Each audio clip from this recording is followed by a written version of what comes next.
Cast Displacer Kitten? Oh, yeah, it's over. Good game.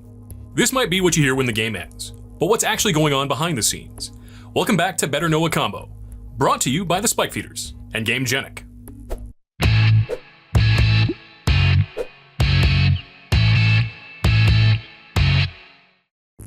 This little kitten from Commander Legends Battle for Baldur's Gate might look all cute and cuddly, but make no mistake, it is a combo powerhouse. It's a 2/2 cat beast for 3 and a blue that reads, whenever you cast a non-creature spell, exile up to one target non-creature permanent you control. Then return that card to the battlefield under its owner's control. Because this card has so much combo potential, I brought in some backup to explain it. Both Jan and Elliot are going to help me out describing 3 different combos, and we're going to get right into it. Combo number 1, Flickering Ward. The most obvious way to combo with the kitten is to cast the same spell over and over again. Flickering Ward is an aura for a single white that has some rules text that doesn't really matter beyond this activated ability. You can pay another white to return it to your hand. Alongside the kitten, Flickering Ward combos with any mana rock that can produce at least 2 white mana. Gilded Lotus works, or you can use my personal favorite, Coveted Jewel. While you're comboing off and making as much mana as your heart desires, Coveted Jewel will also allow you to draw your deck. Here's what the sequencing looks like. With Displacer Kitten and Coveted Jewel in play, cast Flickering Ward targeting Displacer Kitten. Kitten triggers, targeting Coveted Jewel. During the resolution of the trigger, Coveted Jewel is exiled and returned to the battlefield, triggering its own ability. That ability resolves, drawing me 3 cards, then Flickering Ward resolves and enters the battlefield attached to the kitten. I'll tap the Coveted Jewel for 3 white mana, spending 1 of it to activate Flickering Ward's ability to return it to my hand, and now we're back to where we started, and I've got enough to recast the Flickering Ward with 1 white mana left over. Typically, to disrupt this combo, the piece you want to focus on is the kitten. It's a necessary effect for the combo to function and has the least amount of interchangeable pieces that can step in to replace it. You'll want to do this at the point where I've committed the most resources and have the least ability to respond. This is typically when I've cast the Flickering Ward and the kitten trigger is on the stack, because dealing with the kitten here is a 2-for-1, sending both it and the aura to my graveyard. Combo number 2, Teferi Time Raveler. This combo is probably the most resilient and compact of the 3 we're going to talk about today. It relies on Teferi's -3 ability, which reads, return up to 1 target artifact, creature, or enchantment to its owner's hand. Draw a card. It's similar to the Flickering Ward combo, but this time we're using Sol Ring or Mana Crypt to trigger the kitten, blinking the Teferi, and then using Teferi's -3 ability to return the rock to hand. Each time I blink the Teferi, it resets the loyalty and allows me to activate it as though it's a brand new permanent. Step by step, here's how it goes. With Teferi Time Raveler and Displacer Kitten on the battlefield, cast Sol Ring. This triggers the kitten, targeting Teferi. During resolution of the trigger, Teferi gets exiled and returns to the battlefield as a new permanent. The Sol Ring resolves and enters the battlefield.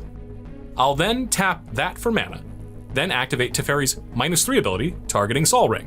When that resolves, I'll return it to my hand and draw a card. Now I'm back to where I started, but I've got an extra card in hand and a floating mana, and I'm ready to go again. If I'm executing this version of the kitten combo, your best bet is to interact with Teferi's ability on the stack. It targets, so if the Sol Ring isn't around when the ability resolves, nothing will happen. I won't even draw a card. Combo number 3, Garth, Onei. We did an entire video on Garth's combo potential, and the kitten is absolutely one more tool in Garth's toolbox. For this combo, we'll need a haste enabler, so why don't we pick up a copy of Concordant Crossroads? This bomb is getting a much needed reprint in Double Masters 2022, so it's currently available for under $30 for the first time since March of 2017. If you need to pick one up, be sure to use our affiliate code for 5% off. It really helps the channel out. With Garth, we're using Displacer Kittens essentially as an untapper. The cool part about this combo is that Garth not only creates a copy of the spell you choose, but you actually cast the copy. This means that every time we activate Garth, we'll trigger the kitten, blinking Garth, and returning it to play untapped. This means we can make infinite mana by choosing Black Lotus over and over, then follow it up with an army of Shivan Dragons, or simply Brain Geyser each of our opponents for X equals 1,000,000,000. Here's how it works. With Garth, Concordant Crossroads, and Displacer Kitten in play, I'll activate Garth. When the ability resolves, I'll choose to cast a copy of Black Lotus, triggering the Displacer Kitten, targeting Garth. When that trigger resolves, I'll exile Garth and return it to the battlefield untapped. The Black Lotus resolves and enters the battlefield. That's the entire first iteration of this loop. For this one, the best opportunity to respond is probably going to be after targets are chosen for the Displacer Kitten trigger. Get rid of that Displacer Kitten at all costs. As you can see, spot removal can be a really tough way to deal with this combo. Displacer Kitten's designed in a way that makes it really tough to remove because its trigger can target itself. This means that absolutely any instant speed spell allows the kitten to blink itself, blanking any targeted removal. This means it's absolutely imperative to pay attention to cards in hand and mana available, and time your interaction for the point in the loop when the kitten's controller has the least number of resources available to respond. Even though these three combos act along different axes, there's still going to be a few overarching themes we can attack to shut them down.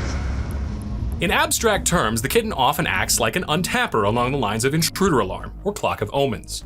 Because the mechanism it uses to do this requires things to repeatedly enter the battlefield, we can shut it down with Blind Obedience, Authority of the Consuls, or Kismet, depending on what's entering. All Displacer Kitten combos also involve repeatedly casting spells. This means we can put a cap on the number of times the combo can be executed, using things like Ruric Thar, Combol, Consul of Allocation, or Cindervines. Beyond that, we can also tax non-creature spells using Thalia, Guardian of Thraben, or Thorn of Amethyst to ensure that any net neutral or net positive loops cost too much to be self-sustaining. Finally, Rule of Law, Deafening Silence, and Archon of Emeria limit the number of spells that can be cast in a single turn. Overall, though, this kitten is going to cement itself in a lot of blue decks for years to come. That just about does it for this episode of Better Know a Combo. If you have a combo you want to see explained, make sure you let us know in the comments below. We'll catch you next time.